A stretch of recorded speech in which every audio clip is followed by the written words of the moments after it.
how to add text to photo in PicsArt app. Hey everyone, welcome back to the channel. If you are new here, don't forget to hit the subscribe button and turn on the notification bell to not miss any updates.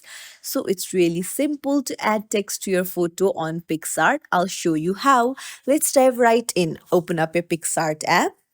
Then you will see edit and image or video option at the bottom, or you can see add text option right at the top. You can choose any. If you tap on it, it will open up the gallery.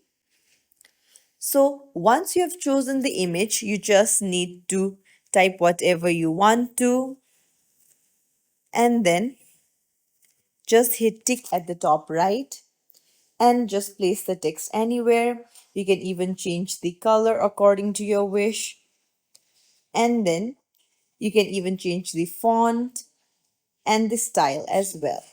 But you'll need premium for this. And that's it.